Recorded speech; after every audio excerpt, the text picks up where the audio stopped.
Hi friends, అందరికీ నమస్కారం. అంజలి కథలకి స్వాగతం.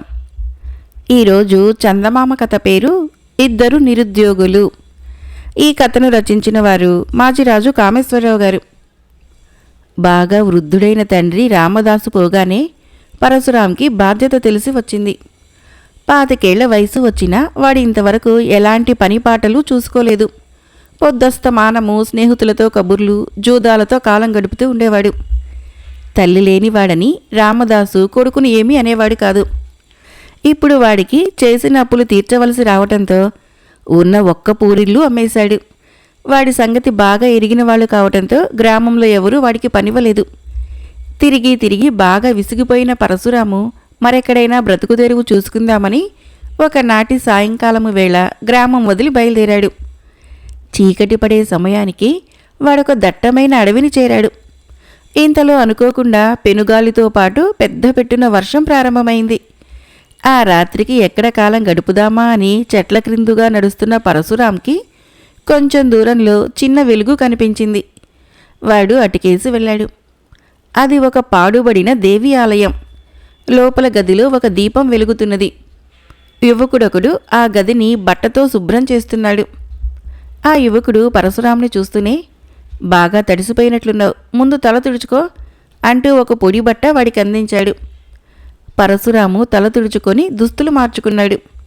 ఆ యువకుడు పరశురాంతో, తన పేరు యతీంద్ర అని, నేను ఎక్కడైనా ఉద్యోగం సంపాదించుకునేటందుకు ఇల్లు వదిలి బయలుదేరాను, మరి నీ సంగతేమిటి అని అడిగాడు.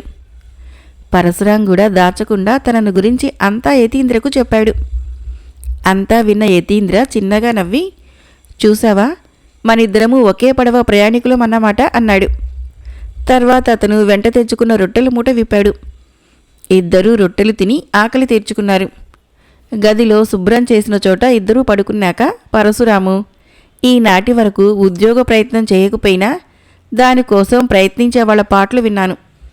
అంతో ఇంతో లంచం ఇవ్వగల శక్తి, పలుకుబడి గల వాళ్ళ సాయం లాంటివి లేకపోతే ఉద్యోగాలు దొరకడం చాలా కష్టం అన్నాడు. ఆ మాట నిజమే, కానీ ఎవరైనా ఉద్యోగం ఇస్తే మన సామర్థ్యము నిజాయితీ నిరూపించుకోగలము అన్నాడు యతీంద్ర. మీకు అవకాశం నేను కల్పిస్తాను అంటూ ఆ గదిలో ఒక దేవతా స్త్రీ ప్రత్యక్షమైంది.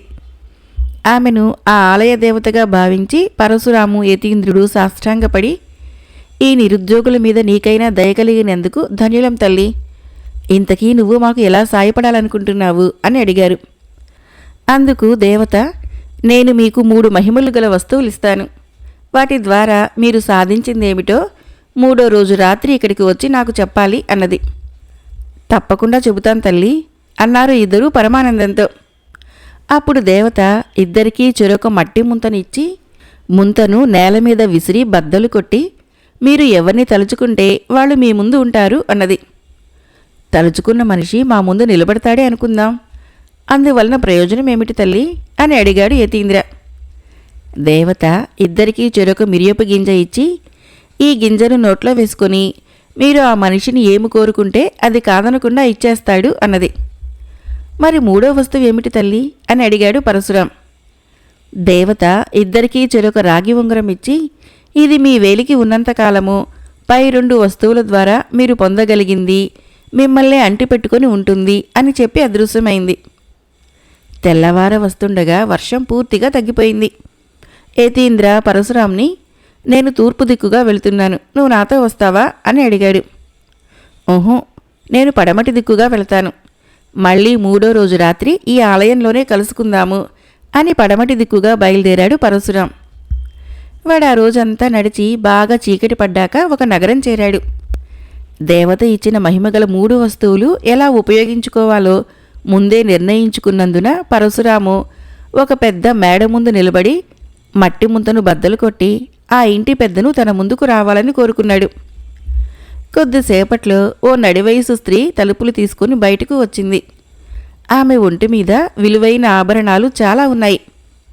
పరశురాము మిరియపు గింజ నోట్లో వేసుకుని, మీ దగ్గర ఉన్న బంగారాన్ని మరో మాట మాట్లాడకుండా నాకు ఇచ్చేయండి అన్నాడు. ఆ స్త్రీ నిద్రమత్తులో ఉన్నదానిలా ఊగిపోతూ తల తిప్పి, బంగారం బంగారం అంటూ పెద్దగా కేకపెట్టింది. ఆ మరుక్షణము లోపలి నుంచి బంగారము అన్న పేరుగల సింహం లాంటి కుక్క భీకరంగా మురుగుతూ వచ్చి పరశురాం కాలి పిక్క పట్టుకున్నది. పరశురాము హడలిపోయాడు. కాలు ఎంత విదిలించినా కుక్క తన పట్టు విడవలేదు. వాడి కాలు రక్తంతో తడిసిపోయింది. యజమానురాలు పిలిచినా కుక్క ఆమె దగ్గరికి పోలేదు. పరశురాంకి ఏదో గుర్తుకు వచ్చినట్లయి వేలికి ఉన్న ఉంగరాన్ని తీసి దూరంగా గిరవాటు వేశాడు. వెంటనే కుక్క వాణ్ణి వదిలి లోపలికి వెళ్ళిపోయింది. ఇంటి యజమానురాలు కూడా లోపలికి పోయి తలుపులు మూసింది. పరశురాము 2 రోజులు ఆ నగరంలోనే ఉండి కుక్క కాటుకు పసరు వైద్యం చేయించుకుని 3వ నాటి రాత్రికి పడుతూ లేస్తూ అడవిలోని దేవి ఆలయం చేరాడు. దేవత వాణ్ణి చూస్తూనే, ఏమిటి విచిత్ర అవతారము అని అడిగింది.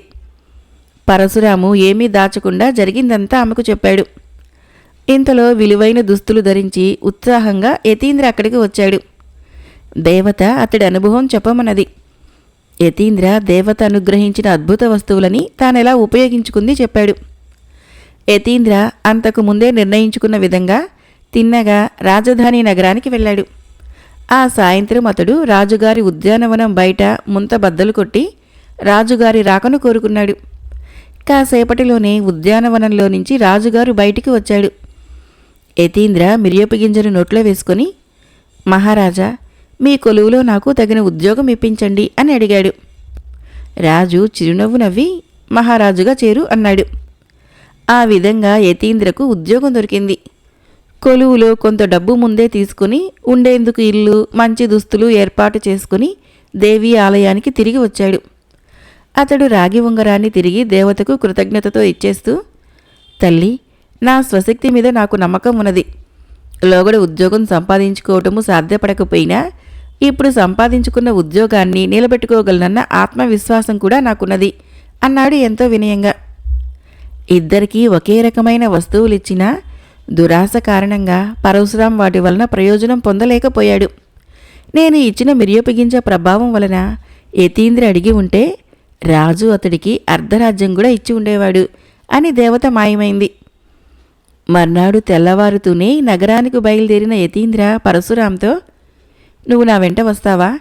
నీకేదైనా ఉద్యోగం దొరికేదాకా నా ఇంట్లోనే ఉండవచ్చును అన్నాడు.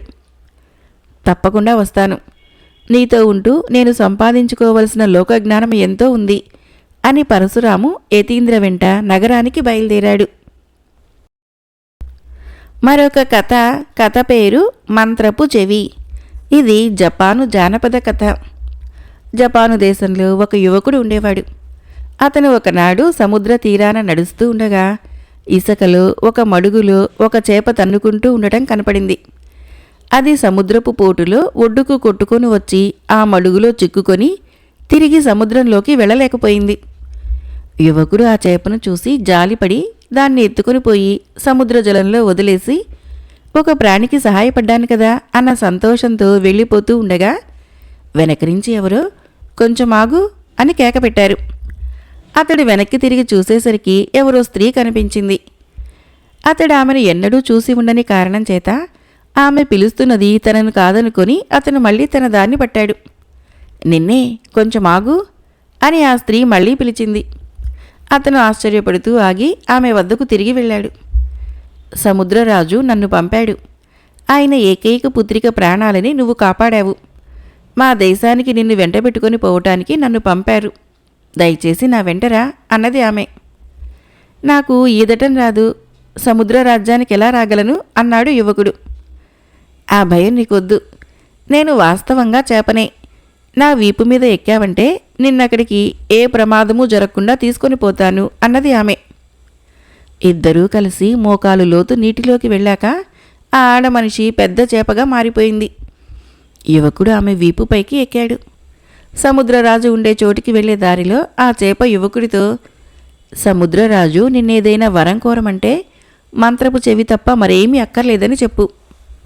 తన కూతురి ప్రాణం కాపాడావన్న కృతజ్ఞత కొద్దీ దాన్ని ఆయన నీకిస్తాడు.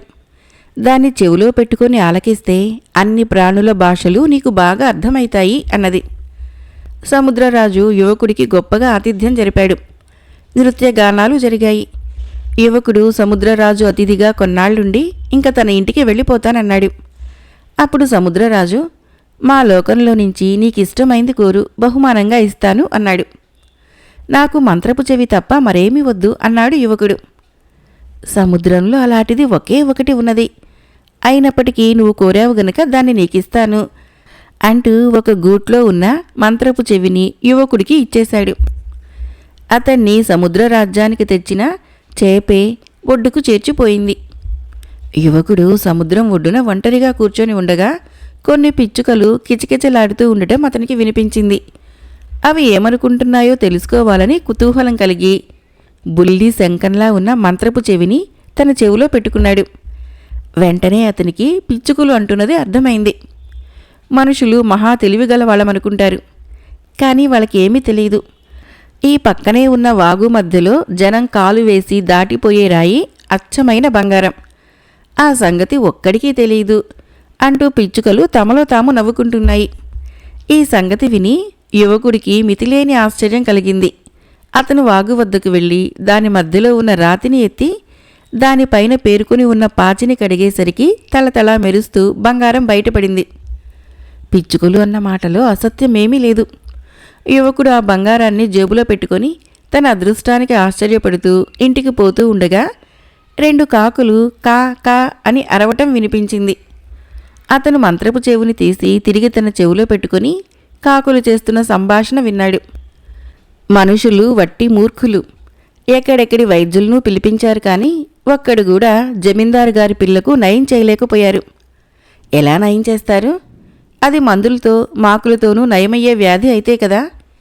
జమీందారు గారు ఇల్లు తిరగవేసేటప్పుడు గడ్డితో పాటు ప్రమాదవశాత్తు ఒక పాము కూడా కట్టులో చిక్కుకుని పోయింది. అది తిండికి మాడి కృశించిపోతున్నది. దాన్ని ఎవరైనా విడిపించి ఆహారం పెడితేనే గాని జమీందారు గారి కూతురు వ్యాధి నుంచి కోలుకోలేదు అంటూ కాకులు తమలో తాము మాట్లాడుకుంటున్నాయి. ఈ మాటలు తన చెవిన పడటం మేలైందనుకొని యువకుడు తిన్నగా జమీందారు గారింటికి వెళ్ళాడు. నా కుమార్తెకు చికిత్స చేసి వ్యాధి నయం చేసిన వారికి కోరింది ఇవ్వబడును అని ఇంటి బయట రాసి ఉన్నది. యువకుడు లోపలికి ప్రవేశించి జబ్బుగా ఉన్న అమ్మాయికి చికిత్స చేస్తాను అన్నాడు. అక్కడ చేరి ఉన్న వైద్యులంతా విరగబడి నవ్వి, మనందరికీ అంతు చిక్కని వ్యాధిని ఈ మడ్డి విధవ నయం చేస్తాడుట అని ఎద్దేవా చేశారు. కానీ జమీందారు మాత్రము ఎవరు వైద్యం చేస్తామన్నా చేయించడానికి సిద్ధంగానే ఉన్నాడు. యువకుడు లోపలికి వెళ్ళి రోగిని చూసి, ఇది రోగం కాదు, శాపం, జీవహింస జరిగింది. ఇంటి కప్పులో పాము బంధించబడి ఉన్నది అన్నాడు. జమీందారు తన నౌకర్లను పిలిపించి కప్పు విప్పించాడు. పాము ఒక కట్టలో కనిపించింది. అది తిండికి మాడి కొస ప్రాణంతో ఉన్నది. దాన్ని కట్ట నుంచి ఊడదీసి తెచ్చి పాలు పోశారు. అది పాలు తాగి బలం వచ్చి ఒక అడుగు పాకేసరికి మంచంలో ఉన్న జమీందారు కూతురు లేచి కూర్చున్నది. పాము 2 అడుగులు దూరం పాకేసరికి పిల్ల లేచి నిలబడింది. పాము తన దారిని తాను ఎటో వెళ్ళిపోయింది. దాంతోనే జమీందారు కూతురు వ్యాధి కూడా పోయింది.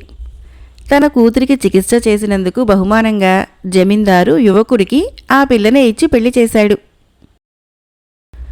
మరొక కథ పేరు ఉత్తముడు. ఈ కథను రచించిన వారు మాధవరపు కృష్ణ గారు. పరమేశము ఉద్యోగరీత్యా సిరిపురంలో ఉండేవాడు. ఆయన రైతులకు ఇబ్బంది కలగకుండా పన్నులు వసూలు చేసేవాడు. జమీందారుకు నచ్చజెప్పి నీటి తీరువ రద్దు చేయించాడు. జంజరు భూములను ఆక్రమించుకున్న పేద రైతులకు పట్టాలిప్పించాడు. మురుగు కాలువలు తవ్వించాడు. అలా ఎన్నో సదుపాయాలు చేయించాడు. సిరిపురం పౌరులు ఆయన నిస్వార్థ సేవకు సాగిలపడి మొక్కారు. ఆయన్ను జీవితాంతము స్మరిస్తామన్నారు. అక్కడి పౌరుల ఆత్మీయతకి విధేయతకు ఆయన అపరిమితానందం చెందాడు. పరమేశానికి 2 అబ్బాయిలు, 1 అమ్మాయి. అమ్మాయికి పెళ్ళై అత్తవారింటికి వెళ్ళిపోయింది. అబ్బాయిలిద్దరూ బాగా చదువుకొని ఉద్యోగ ధర్మం మీద దూర ప్రాంతాలకు వెళ్లారు. వయసు మీరగానే పరమేశము ఉద్యోగ విరమణ చేసి స్వగ్రామం చేరుకొని అర్ధాంగితో కులాసగా కాలక్షేపం చేయసాగాడు. ఎవరైనా కబుర్లకు వస్తే సిరిపురం గ్రామస్తుల గొప్పతనం గురించి చెబుతూ ఉండేవారు ఆ దంపతులు. శివరామయ్య పరమేశానికి చిన్ననాటి స్నేహితుడు. సిరిపురం పౌరుల గురించి విని విని, నీకు మనుషుల్ని అంచనా వేయటం సరిగ్గా తెలీదు. తెలిస్తే కనుక సిరిపురం మొత్తం మీద నీకు తెలిసిన వారిలో ఉత్తముడెవరో చెప్పు చూద్దాము అన్నాడు ఆయన ఒక రోజున. సిరిపురంలో అందరూ ఉత్తములే అన్నాడు పరమేశం. తేడా నీకు నేను చూపిస్తాను. ఒకసారి సిరిపురం వెళ్ళొద్దాం. అక్కడ మా అమ్మాయికి ఒక సంబంధం ఉందట. అటు నా పని పూర్తయితుంది, ఇటు నీకు ప్రపంచ జ్ఞానం తెలుస్తుంది అన్నాడు శివరామయ్య. నువ్వు సిరిపురం వెళ్తానంటే నేను తోడుగా రానా? దీనికింత లౌక్యం ఎందుకు అని నవ్వేశాడు పరమేశం. మర్నాడు మిత్రులిద్దరూ గుర్రబండి మీద సిరిపురం చేరుకొని రచ్చబండ దగ్గర ఆగారు. అప్పటికి మిట్ట మధ్యాహ్నమైంది. ఎండ చుర్రుమంటోంది. బయట మనుషులు లేరు. మిత్రులిద్దరూ కాలినడకన వెళుతూ ఉంటే దూరంగా ఓ ఇంటి అరుగు మీద ఒకడు చుట్ట కాల్చుకుంటూ కనబడ్డాడు. వాడి పేరు గురవయ్య. మనిషి మహా ఉత్తముడు. వాణ్ణి పలకరించి పెళ్లివారి వివరాలు తెలుసుకుందాము అన్నాడు పరమేశం. ఇద్దరూ వాడిని సమీపిస్తే గురవయ్య ఇంకా అలాగే తాపీగా చుట్ట కాలుస్తున్నాడు. పూర్వంలా లేచి నిలబడలేదు. నోట్లో నుంచి చుట్టా తీయలేదు. పరమేశాన్ని చూస్తూ కూడా గుర్తుపట్టనట్లు కనిపించాడు. వాడిని పలకరించటానికి మనసొప్పక చిన్న వదనంతో ముందడుగు వేశాడు పరమేశం. అందుకే నీకు ప్రపంచ జ్ఞానం లేదన్నాను. ఇదివరలో నీకు లభించిన గౌరవము నీకు కాదు, నీ పదవికి. పదవిలో ఉండగా గౌరవించి ఆ పదవి పోయాక గుర్తు తెలియనట్లు నటించే మనిషి అధముడు. గుర్తుంచుకో, అలాంటి వాణ్ణి ఉత్తముడు అనటము ఘోరాపరాధము అన్నాడు శివరామయ్య. అప్పుడు దూరంగా ఒక మనిషి వస్తూ వారికి కనిపించాడు. పరమేశం వాణ్ణి గుర్తుపట్టి, వాడు వీరయ్య, నిస్సందేహంగా ఉత్తముడు, ఎన్నోసార్లు అడగకుండా నాకు సాయపడ్డాడు అన్నాడు. అంతలో వీరయ్య వారికి దగ్గరయ్యాడు. పరమేశము తన వైపే సూటిగా చూస్తూ ఉండటంతో ఇబ్బందిపడి, తమరు పరమేశం గారు కదూ? వెంటనే గుర్తుపట్టలేకపోయాను బాబయ్య, క్షమించండి. హడావుడి పని మీద వెళుతున్నాను. మరోసారి తమని కలుసుకొని తీరుబడిగా మాట్లాడతాను అని క్షణం మాత్రమే ఆగి వడివడిగా ముందడుగు వేస్తూ వెళ్ళిపోయాడు వీరయ్య. పరమేశం ముఖం మాడిపోయింది. శివరామయ్య నవ్వి, వీడు నిన్ను గుర్తుపట్టాడు, ఎరుగునట్లు నటించకుండా 4 కబుర్లు చెప్పాడు. ఏదో ఉపాయం పన్ని సంజాయిషి ఇచ్చుకొని నీ బెడద వదల్చుకున్నాడు. వీడు మధ్యముడు, గుర్తుంచుకో అన్నాడు. ఇద్దరూ మరి కాస్త ముందుకు వెళుతూ ఉంటే మరొక రైతు ఎదురయ్యాడు. పరమేశానికి వాడి ముఖం చూడటానికి కూడా మనస్కరించగా, నా మనసు వికలమైంది, నువ్వే వాడిని పలకరించి పెళ్లివారింటికి దారి తెలుసుకో అన్నాడు. శివరామయ్య ఆ రైతును పలకరించబోగా వాడు పరమేశాన్ని ఎగాదిగా చూసి, అయ్య బాబోయ్, మా పరమేశం గారే, చెప్పా పట్టకుండా ఇలా వచ్చేసావేంటి? అది మంచిదే. ముందుగా తెలిస్తే మీకు ఆతిథ్యం ఇవ్వాలని ఊరంతా ఎగబడతారు. ఇప్పుడు నాది అవకాశం అంటూ వాళ్ళిద్దరినీ బలవంతంగా తన ఇంటికి తీసుకొని వెళ్ళి షడ్రసోపేతంగా విందు భోజనం పెట్టాడు. తర్వాత విషయం తెలుసుకొని శివరామయ్యతో, మీ పెళ్లివారు కొత్తగా ఈ ఊరొచ్చారు కాబట్టి ఈ ఊళ్ళో పరమేశం బాబుకి తెలియని వాళ్ళెవరు అంటూ తాను చేయగలిగిన సాయం చేశాడు. వచ్చిన పని అయ్యాక తిరుగు ప్రయాణంలో నీతో అవసరం ఉన్నా లేకున్నా నిన్ను గౌరవించాడు. నువ్వు పలకరించకపోయినా తనే చొరవ చేసి విశ్వాసం ప్రకటించుకున్నాడు. ఉత్తముడంటే ఈ రైతు మాత్రమే అన్నాడు శివరామయ్య. తను నమ్మిన సిరిపురం గ్రామ రైతుల్లో శివరామయ్యకు ఒక్కడైనా ఉత్తముడు కనిపించినందుకు మనసులోనే సంతోషించాడు పరమేశం. మరొక కథ పేరు గురువుగారి కళ్ళజోడు. ఈ కథను రచించిన వారు శ్రీకొండగారు. నాగాచారికి చత్వారము. పుస్తకం తీయాలంటే కళ్ళజోడు ఉండాలి. ఆయన ఊరుబడిలో విద్యార్థులకు పాఠం చెబుతాడు. అందుకుగాను గ్రామాధికారి ప్రతి నెల 600 రూపాయలు జీతంగా ముట్ట చెబుతాడు. నాగాచారిది పెద్ద కుటుంబం. తల్లిదండ్రులు వృద్ధులయ్యారు. పిల్లలు ఇంకా చేతికి అంది రాలేదు. ప్రతి నెల ఏవో అనుకోని ఖర్చులు వస్తూనే ఉంటాయి. అయినా భార్య అనుకూలవతి కావటంతో ఎలాగో అలాగా రోజులు నెట్టుకొని వస్తున్నాడు. ఇలాంటి సమస్యలు ఎలా ఉన్నా విద్యుక్త నిర్వహణలో నాగాచారి తనకు తానే సాటి. ఆయన ఎప్పుడూ బడికి సెలవు పెట్టడు. పాఠాలు చక్కగా బోధిస్తాడు. విద్యార్థుల చేత ప్రశ్నలకు జవాబులు వ్రాయించి వాటిని శ్రద్ధగా పరీక్షించి తప్పొప్పులు వివరించి చెబుతాడు. బడిలో రాజు, బాబు అనే 2 కుర్రవాళ్ళు ఉన్నారు. వాళ్లకు చదువు మీద శ్రద్ధ లేదు. గురువుగారిచ్చే ప్రశ్నలకు వాళ్ళు సమాధానాల్లో ఎప్పుడూ ఏదో తప్పులు దొర్లుతూనే ఉండేవి. నాగాచారి తరచుగా వాళ్ళని మందలిస్తూ ఉండేవాడు. తోటి విద్యార్థులు వాళ్ళను ఆట పట్టించేవారు. రాజు, బాబు ఈ విషయమై బాగా ఆలోచించి ప్రతిగా ఏదైనా చేయాలనుకున్నారు. ఇద్దరికీ ఒకటే ఉపాయం తోచింది. గురువుగారికి చత్వారం, కళ్ళజోడు లేనిదే అక్షరాలు కనపడవు. అందుకని ఆయన కళ్ళజోడు దొంగిలిస్తే తమ తప్పులు బయటపడవు. ఒక రోజున వీలు చూసుకుని ఎవరూ చూడకుండా రాజు, బాబు నాగాచారి కళ్ళజోడును తీసి రహస్య ప్రదేశంలో దాచేశారు. ఆ తర్వాత నాగాచారి కళ్ళజోడు కోసం వెతుక్కుంటూ ఉంటే రాజు, బాబు తమలో తాము ముసుమిసుగా నవ్వుకున్నారు. ఆ రోజు నాగాచారి పాఠాలు సరిగ్గా చెప్పలేకపోయాడు. విద్యార్థుల చేత ప్రశ్నలకు జవాబులు వ్రాయించలేదు. అలా 4 రోజులు గడిచాయి. ఆ నెల పూర్తయింది. జీతం డబ్బులు రాగానే నాగాచారి షాహుకారు దుకాణానికి వెళ్ళి సరుకుల జాబితా ఇచ్చాడు. షాహుకారది, అదేంటి పంతులు గారు, ఈ నెల తక్కువ సరుకులు కొంటున్నారు అన్నాడు. అప్పుడే ఆ దుకాణానికి రాజు, బాబు వచ్చారు. నాగాచారి వాళ్ళను చూడలేదు. ఆయన షాహుకారుతో, ఏం చేసేది, నా కళ్ళజోడు పోయింది, కొత్తది కొనాలంటే 100 రూపాయలు కావాలి, కడుపు మార్చుకొని ఆదా చేయకపోతే డబ్బెక్కడి నుంచి వస్తుంది అన్నాడు. షావుకారు నవ్వి, భలేవారే, ఎన్నో ఏళ్లుగా పాఠాలు చెబుతున్నారు, అవన్నీ ఈ పాటికి కంటతా వచ్చి ఉండాలి, కళ్ళజోడు లేకుంటే మీకు గడవదా అన్నాడు. పాఠం శ్రద్ధగా చెప్పాలంటే కళ్ళజోడుండాలి. గుర్తు మీద కాక పుస్తకంలోంచి పాఠాలు చెప్పాలి శిష్యులకి. అంతేకాదు, శిష్యులు చేసే తప్పులు ఏ రోజుకా రోజు చెప్పగలగాలన్నా కళ్ళజోడుండాలి. కళ్ళజోడు నా కోసం కాదు, శిష్యుల కోసం. ఒక నెల్లాళ్ళు నేను కడుపు మార్చుకున్నా నా శిష్యులకు అందువలన జీవితమంతా ప్రయోజనం. నేను పాత పాఠాలే చెబుతూ కూర్చోను, కొత్త పుస్తకాలు చదివి ఆ విశేషాలు కూడా శిష్యులకు చెబుతుంటాను. అందుకని కళ్ళజోడు నాకు తప్పనిసరి అన్నాడు నాగాచారి. ఈ మాటలు వినగానే రాజు, బాబులకి తాము చేసిన తప్పు అర్థమైంది. వెంటనే వాళ్ళు నాగాచారికి జరిగిన సంగతి చెప్పి తప్పు క్షమించమని ఆయన కళ్ళజోడు వెనక్కిచ్చేశారు. గురువుగారి కళ్ళజోడు కాజేయటం అంటే శిష్యులకి తమ కళ్ళు తామే పొడుచుకున్నట్లయితుందని గ్రహించిన రాజు, బాబులు అప్పటి నుంచి శ్రద్ధగా చదువుకొని తోటి విద్యార్థుల దగ్గర ప్రశంసలు పొందారు. మరొక కథ పేరు అనుబంధం. ఈ కథను రచించిన వారు తోట కామేశ్వరరావు గారు. రవికి 5 ఏళ్ల వయసులో తల్లిపోయింది.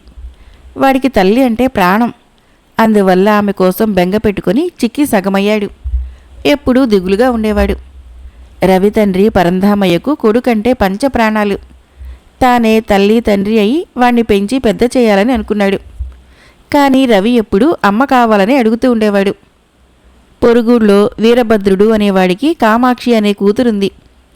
ఆమె చక్కని చుక్క, ఎంతో మంచిది. వీరభద్రుడు వెళ్ళి పరంధామయ్యను ఆహ్వానించి కూతుర్ను చూపించి పెళ్లి చేసుకోమని కోరాడు. నాకు భార్య అవసరం లేదు, నా కొడుకు చనిపోయిన తల్లి గురించి బెంగ పెట్టుకున్నాడు. కామాక్షి వాడిని ఆదరించి కన్న తల్లిని మురిపించగలనని మాట ఇస్తే నేనామెను తప్పకుండా పెళ్లి చేసుకుంటాను అన్నాడు పరంధామయ్య. కామాక్షి మాట ఇచ్చింది. వాళ్ళ పెళ్లి జరిగిపోయింది. ఆ తర్వాత కామాక్షి అన్న మాట నిలబెట్టుకున్నది. రవిని కన్న కొడుకులా చూసుకుంది. వాడు కన్న తల్లిని మర్చిపోయాడు. కామాక్షిని ఒక్క క్షణం కూడా వదిలేవాడు కాదు. అలా 2 సంవత్సరాలు గడిచాయి. కామాక్షికి అరుణ అనే కూతురు పుట్టింది. చెల్లాయిని చూసి రవి మురిసిపోయాడు. వాడు ఒక్క క్షణం దాన్ని వదిలేవాడు కాదు. దానితో ఆడుకోవటంతోనే వాడికి ఆనందం ఉండేది. కానీ కూతురు పుట్టాక కామాక్షిలో మార్పు వచ్చింది. భర్తకి రవి అంటే ఎక్కువ ఇష్టమని, వాడున్నంతకాలము ఆయన తన కూతుర్ని సరిగ్గా చూడడని ఆమెకు అనుమానం వచ్చింది. వాడి కోసం ఏం ఖర్చు పెట్టినా తన కూతురి సంపద తగ్గిపోతుంది అనుకునేది. వాడు చెల్లి కావాలంటే దాన్ని వాడేం చేస్తాడోనని భయపడేది. అందుకని కామాక్షి అస్తమానము రవిని తిడుతూ ఉండేది. చెల్లి పుట్టాక వాడి జీవితం నరకమైపోయింది. అయితే కామాక్షి అంటే రవికి ఇష్టం ఏర్పడింది కాబట్టి తల్లికిప్పుడు పనెక్కువై విసుక్కుంటుందని సరిపెట్టుకున్నాడు. పరంధామయ్య భార్యలో మార్పు గమనించినా ఊరుకున్నాడు. అరుణకి 4 ఏళ్లు వచ్చాయి. దానికి బంగారం గొలుసు కావాలంటే డబ్బు లేదని రవికి ఉంగరం చేయించాడు పరంధామయ్య. దాంతో కామాక్షి సహనానికి పరీక్ష వచ్చింది. వాడు బ్రతికుంటే లాభం లేదని ఒక రోజున చెరువుకు వెళ్ళినప్పుడు రవిని చెరువులోకి తోసేసింది. ఏమీ ఎరుగనట్లు పక్కనే ఉన్న రావి చెట్టు వెనక్కి వెళ్ళింది. రవికి ఈత రాదు. అదృష్టం కొద్దీ వాడికి ఒక ఆధారం దొరికింది. అయితే అన్నయ్య చెరువులో పడ్డాడన్న కంగారుతో అరుణ తాను చెరువులోకి నడిచి పాకుడుకు కాలు జారి మునిగిపోయింది. రవి తనకున్న ఆధారాన్ని విడిచిపెట్టి ఒక్కసారి ముందుకు దూకి చెల్లిని పట్టుకుని ఒడ్డుకు విసిరేశాడు. అప్పుడు వానికక్కడ కాలు జారి మునిగిపోయాడు. ఇదంతా చూస్తున్న కామాక్షి పరుగున వచ్చింది. రవిని మునిగిపోకుండా కాపాడింది. తర్వాత పిల్లలిద్దరినీ తీసుకుని ఇంటికి వెళ్ళింది. ఇల్లు చేరగానే అన్నా చెల్లి ఇద్దరూ సంతోషంగా ఆటలాడుకోసాగారు. ఈ అన్నా చెల్లెళ్ళ అనుబంధము చాలా గొప్పది. రవి లేకపోతే అరుణుకొక మంచి అన్నయ్య లేకుండా పోతాడు. వాళ్ళిద్దరినీ విడదీయటం మహాపాపం. అయినా నా అరుణ కోసము రవి కలకాలం బ్రతకాలి అనుకుంది కామాక్షి. ఆ తర్వాత నుంచి రవిని కన్న కొడుకులా చూసుకోసాగింది. భార్యలో మార్పు ఎందుకొచ్చిందో తెలియకపోయినా మంచి మార్పే వచ్చిందని పరంధామయ్య సంతోషించాడు. మరొక చిన్న కథ పేరు నక్క పుట్టి 4 రోజులు కాలేదు, ఇంత వాన ఎప్పుడొచ్చింది అన్నదట. ఇది సామెత కథ. కళింగ దేశపు యువరాజు విక్రము గురుకులంలో విద్యాభ్యాసం చేస్తూ ఎంతో స్నేహపాత్రుడుగా పేరు సంపాదించాడు. చదువు పూర్తయ్యాక సహచరులు, మళ్ళీ నీ వంటి మిత్రుణ్ణి ఈ జన్మకు చూస్తామో లేదో అని కళ్ళనీళ్లు పెట్టుకున్నారు.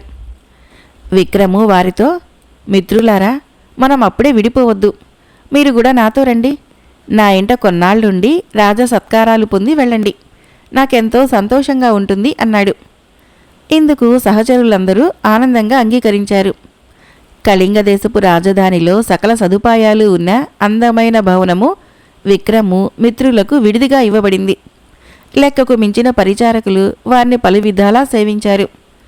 కని విని ఎరుగని విందు భోజనాలు, వినోద ప్రదర్శనలు వారి కోసం ప్రత్యేకంగా ఏర్పాటు చేయబడ్డాయి. విక్రమ్ కూడా మిత్రులతో పాటే ఉండి అవన్నీ అనుభవించాడు. వారిలో అఖండుడు అనే వివేకవంతుడున్నాడు. తన ఏర్పాట్లు ఎలాగున్నాయి అని విక్రమ్ వాడిని అడిగితే, నీ హోదాకు తగినట్లే ఉన్నాయి.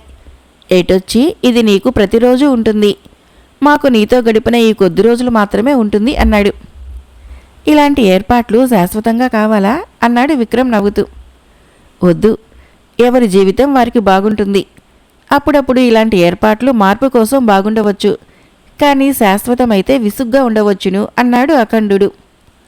దీనికి చెంచలుడు అనేవాడు అభ్యంతర పెడుతూ, జీవితం అంటే ఇదే జీవితం. ఇంతకు మించిన సుఖ సంతోషాలు మరే విధంగా లభించవు.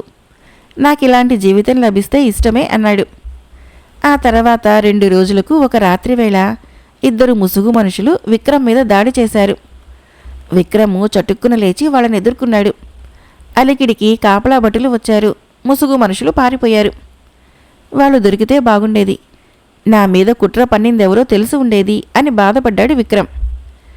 చెంచలుడు ఆశ్చర్యంగా, ముసుగు మనుషులు రాత్రిపూట నువ్వు మంచి నిద్రలో ఉండగా ఎవరికీ తెలియకుండా ఎక్కడా అలికిడి చేయకుండా వచ్చారు కదా, వారి రాకని నువ్వెలా పసిగట్టావు?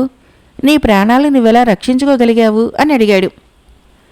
నా మీద కుట్ర జరుగుతోందని, నన్ను చంపడానికి కొందరు దుష్టులు ప్రయత్నిస్తున్నారని నా తండ్రికి ఎప్పుడో తెలుసు. అందుకే ఆయన నన్ను విద్యాభ్యాసానికి ఎవరూ ఎరుగని గురుకులానికి పంపించాడు. చిన్నప్పటి నుంచి అప్రమత్తుడునై ఉండటము నా అలవాటు. ఏ క్షణంలో ఏ ప్రమాదం మీద పడుతుందో తెలియదు కదా. నాకు సాధారణంగా గాఢ నిద్ర పట్టదు. అందుకే ముసుగు మనుషుల అలికిడి తెలుసుకోగలిగినాను అన్నాడు విక్రమ్. పాపం, నీకు చాలా పెద్ద ఇబ్బంది వచ్చింది. ఇన్ని వైభోగాలున్నందుకు ఇలాంటి ఇబ్బంది. లేకుంటే ఇంకా ఎంతో బాగుండేది అన్నాడు చంచలుడు జాలిగా. అప్పుడు అఖండుడు నవ్వి, ఈ ఇబ్బంది వైభవాలతో ముడిపడి ఉంది. మన విక్రమ్కే కాదు, ప్రతి రాజుకు ఇలాంటి సమస్య ఏదో ఒకటి ఉంటుంది. అన్నంలో విషం కలుస్తుందన్న భయము, నిద్రలో ప్రమాదం పొంచి ఉంటుందన్న భయము, ప్రజల సమస్యల భయము, పొరుగు రాజుల నుంచి భయము, అడుగడుగునా వచ్చేటువంటి అనుమానాల భయము, ఇంకా ఇలాంటివెన్నో, ఇవే రాజుల నిజ జీవితము అన్నాడు. అమ్మో, ఈ విషయం నాకు తెలీదు. పేదరికాన్నైనా భరించగలను, కానీ ఇలాంటి వైభవ జీవితం మాత్రం నేను కోరుకోను. ఈ ప్రపంచంలో రాజులంత దురదృష్టవంతులు లేరు అన్నాడు చెంచలుడు. అఖండుడు తన సహచరుణ్ణి మందలించి, నీకు తొందరపాటు ఎక్కువ. ఒక చిన్న అనుభవంతో అన్నీ తెలిసిపోయాయి అనుకుంటావు. నీలాంటి వాళ్లను చూశాకనే నక్క పుట్టి 4 వారాలు కాలేదు, ఇంత గాలివాన ఎన్నడూ చూడలేదు అన్నదట అన్న సామెత వచ్చి ఉంటుంది. నీకు పేదరికం గురించి కానీ రాజుల జీవితం గురించి కానీ పూర్తిగా తెలియదు. అందుకే అప్పుడొక మాట ఇప్పుడొక మాట అంటున్నావు. ప్రతి జీవితంలోనూ కొంత తీపి కొంత చేదు ఖండితంగా ఉంటుంది. దేని గొప్పదనం దానిది అన్నాడు. దీనికి విక్రమ్ చప్పట్లు కొట్టి మెచ్చుకొని, చాలా బాగా చెప్పావు. సాహసమే నా ఊపిరి. నాకు మరణ భయం లేదు. నా జీవితం నాకు బాగానే ఉంది. ఎందుకంటే మీ వంటి సహచరులకు కొద్ది రోజుల పాటైనా తృప్తిగా అతిథి మర్యాదలు చేసి మిమ్మల్ని సంతోషపెట్టగలిగాను కదా అన్నాడు. చంచలుడు తన తొందరపాటుకు క్షమార్పణ చెప్పుకొని విక్రమ్ మంచి బుద్ధిని, అఖండుడి వివేకాన్ని ప్రశంసించి కొన్నాళ్లకు తన ప్రాంతానికి వెళ్ళి తన వారితో సుఖంగా బ్రతికాడు. కథ అయిపోయింది. ఫ్రెండ్స్, ఈ కథలు నచ్చినట్లయితే మన ఛానల్ని తప్పకుండా సబ్స్క్రైబ్ చేయండి, లైక్ చేయండి, షేర్ చేయండి, కామెంట్ చేయండి. Thank you.